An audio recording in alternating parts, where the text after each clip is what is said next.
So we're at Cambridge Junction Historic State Park, the Walker Tavern historic site.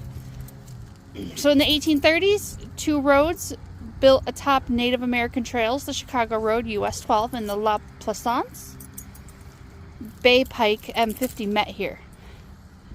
These roads and the recently completed Erie Canal in New York brought thousands of newcomers to inexpensive lands in southern Michigan as part of a national westward movement. So you can kind of see, here's a map of the place. I personally think it's a lovely fall day. It rained, but so everything's a little bit wet, and there's some threatening clouds overhead, but you know, we're trying to make the best of our day. You can see some of those beautiful fall colors in those trees back there. This tavern was built around 1832. Stagecoach passengers stopped here for lodging and food as they traveled between Detroit and Chicago on the Chicago Road and on the Plaisance Pike. From Lake Erie to this intersection, Cambridge Junction, a stagecoach trip between Detroit and Chicago took 5 or more days, depending on road conditions. New settlers who were among those travelers helped Michigan become a state in 1837. In 1843, tavern keepers Sylvester and Lucy Walker from Cooperstown, New York, bought the tavern from Calvin Snell, and it became known as the Walker Tavern. The Walkers charged 25 cents for an overnight stay and 25 cents for a meal. In 1853, business was so successful, the Walkers built a larger brick tavern across the road. 25 cents. What do you guys think?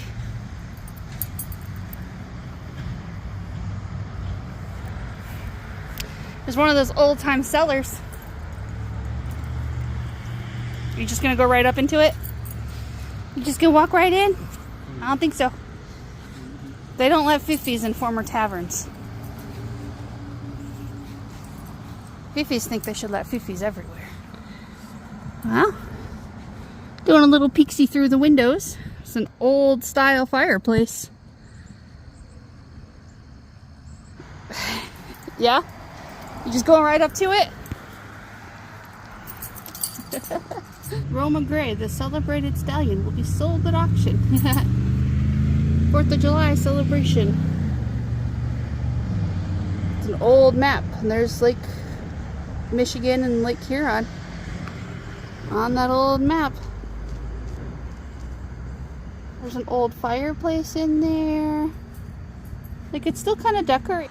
And there's the brick Walker Tavern, established 1853. This is now privately owned, of course. Yeah? I'm just trying to go out into the road? Get back here. Come on. Rat.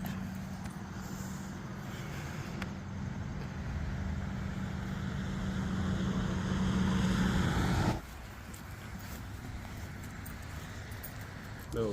Sit. Right there. Sit. Sit. Hey. Fifi. Fifi. Fifi. Fifi. Sit. Sit. Sit. Look at Mom.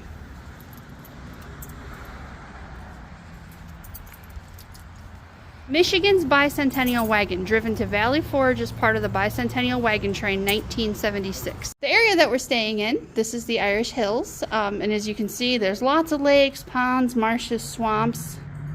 And here at the Walker Tavern, it's really close to the famous Michigan International Speedway. All the lakes aren't even on here, just the bigger ones. There's way more than this in this area. The wheelwright usually located his shop near the tavern. He was handy to make repairs on stagecoaches during their tavern layover. Along the very rough frontier roadways, stage breakdowns were frequent.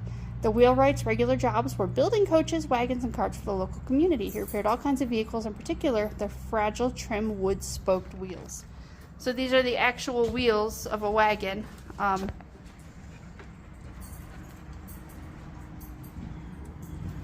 You're checking it out. Can you imagine, Bayo? You have to go all the way across the state on with those wheels? No, Mom, I don't want to do that. From where we live, we can drive to Chicago in about 4 hours. Fall colors intermixed in that. I'm the Fifi who won't pose today for pictures. Bam!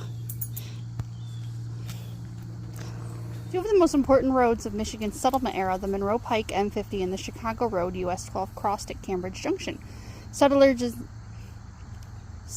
and stagecoach riders knew it as an important travel marker and as a place of rest and lodging. The crossroads were also a social center where local people gathered for celebrations, entertainment, and politics. The original frame tavern, built in the 1830s, was an active stagecoach shop for over a decade. In 1853, the Walkers built the 3-story brick Walker Tavern across the road. More recent roadside facilities signaled the arrival of the automobile as a driving force behind a burgeoning new tourist economy.